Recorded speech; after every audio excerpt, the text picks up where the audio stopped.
带你们来湖南山区，开启农忙的一天，种包谷。真种嘞！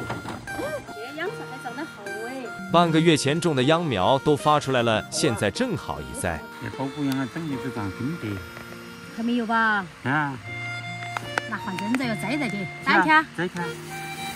前天已经提前挖好了5排坑，埋上了牛粪。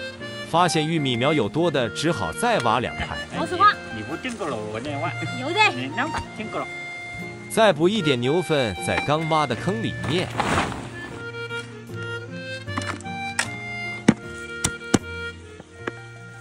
那个多很大一个啊！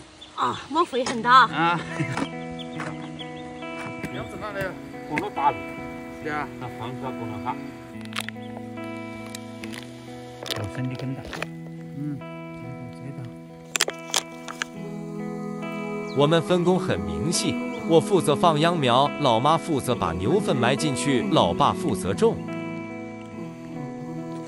那老玉栽的包谷会栽得累不大个个的。你上去了，好弄啊！哎呀，哪里来了？啊，最底的了哈。对对对。快去跑哎！哎，好嘛，这多大雨了？这把就好点。休息的时候，正好看一下我前几天在墙里面发现的一窝小鸟。啊，到等于他不就地放出来，就2斤没加就得。转眼雨过天晴，我就知道小鸟还没飞走，因为外面樱桃树上有2只小鸟，嘴里还叼着昆虫，便是鸟爸爸和鸟妈妈。大家知道它们是什么品种的小鸟吗？鸟爸爸跑出来了，这里面有4啊5只，还在叫。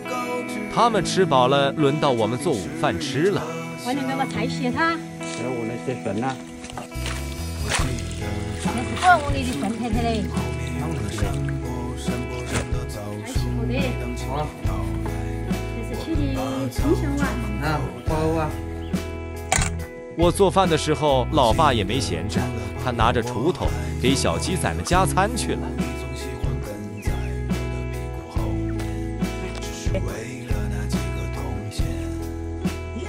长什么不叫好大女人啊？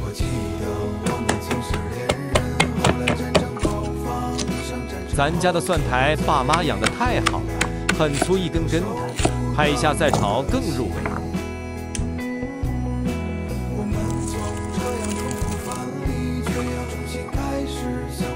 墙里面有动静了，老爸又过来看了。那你会叫的他？看见啊？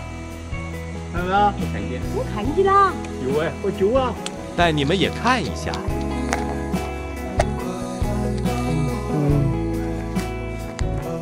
好漂亮啊，这个鸟鸟。不好意思，好像吓到他们了。开始炒菜了，先做个辣椒炒肉。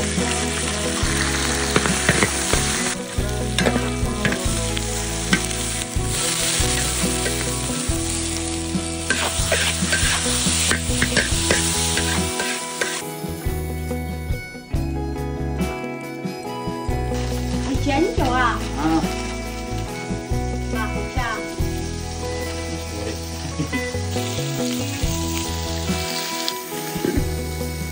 有点面糊。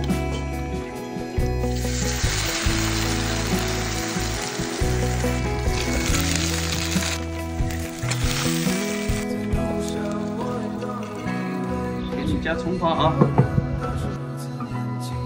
第2道菜，腊肉炒蒜苔。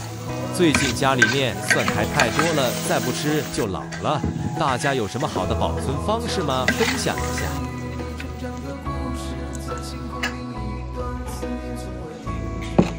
高饭炉还有味，好些的都啊。